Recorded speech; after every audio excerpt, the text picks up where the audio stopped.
By a small miracle and immense help from her tutors, Amma secured the minimum grades required to apply to the Nursing Training College (NTC) in their region. The application was successful, and she was called for an interview. Ajua took a full week off work. She bought Amma a new, conservative, brightly patterned dress, polished her shoes until they gleamed, and rehearsed possible questions for 48 hours straight. "Why do you want to be a nurse?" Ajua would drill. "I want to serve humanity and provide compassionate care," Amma would recite, robotic and hollow. The day of the interview, Amma felt lightheaded. She sat before 3 stern-faced interviewers. The first few questions were easy. Then the lead interviewer leaned forward. "Miss Amma, your grades in chemistry and physics were barely sufficient. Nursing is demanding, oh. Tell us honestly, what drives your passion for this profession?" Amma opened her mouth, but the practiced words caught in her throat.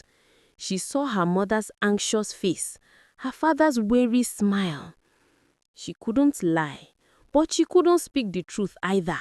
So Amma, tell She me, managed what to draws you stammer, to nursing? My I mother has always I just inspired really me want to help help people. others.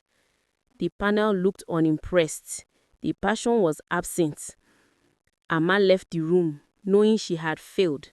Not the interviewers, but the person who mattered most, Ajua.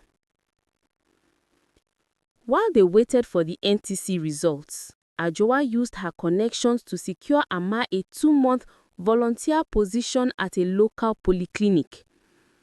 "This is vital experience, Amma. They will see your dedication," Ajua insisted, bursting with hope. Amma spent her days running errands, cleaning up minor spills, and occasionally watching the real nurses work. She saw the exhaustion, the stress, and the sheer volume of paperwork. She also saw true care. Nurse Gifty, a stout woman with kind eyes, held the hand of a crying boy receiving an injection and talked him through the pain. But Amma realized something crucial. Nurse Gifty loved the work. Her movements were fluid, her voice patient. Amma, however, felt detached, almost cold. She was good at following instructions, but the emotional investment, the deep desire to be there, was simply missing. It felt like a performance. This realization brought with it a profound, quiet dread.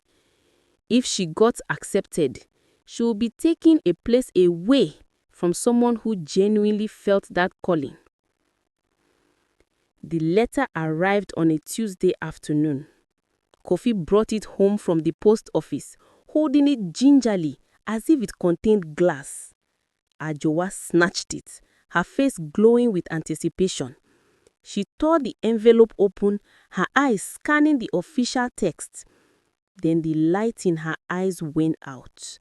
It was replaced by a deep, dark emptiness.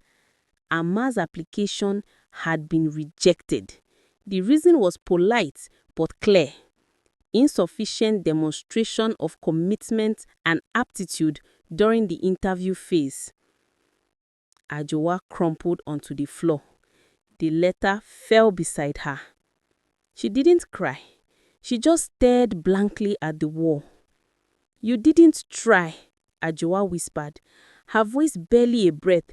"You failed me. After everything, all the money, all the sacrifices, you simply didn't try hard enough." The guilt hit Amma sharp and immediate. But beneath the guilt, a tiny seed of relief began to sprout. The heavy weight was gone. She didn't have to pretend anymore. She was free. That evening, the silence in the small room was oppressive, heavier than any studying session. Kofi had taken the younger children out, leaving Amma and Ajua alone. Ajua finally looked at Amma, her eyes red and accusing. "What do you want, Amma? Why did you ruin this? Was it a boy? Are you hiding something?" The time for quiet obedience was over. Amma felt a sudden surge of something she hadn't felt in years, her own voice.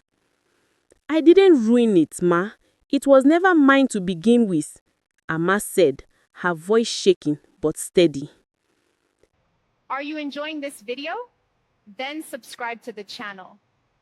Ajowa stood up, facing her daughter. "It was the best life, a secure life, my dream." "It was your dream, Ma, not mine," Amma cried, tears finally streaming down her face. "I tried to love it. I studied until I couldn't see straight. I pretended in that interview, but my heart is not in a hospital. My heart is in a classroom." She took a shaky breath. "I want to be a teacher, Ma. A teacher of English and literature. I want to inspire children, not diagnose them." The argument escalated into shouting, raw with years of unspoken feelings. Just as Ajowa raised her hand in frustration, Kofi walked back into the room. He didn't say a word. He just gently took his wife's arm. "Ajowa," Kofi said slowly and firmly, the voice of the head of the house. "We moved to the city for a better life for our children. A better life means a happy life. Amma is a good daughter. Her destiny is her own. If she wants to teach, she will teach." Kofi's firm intervention was the turning point.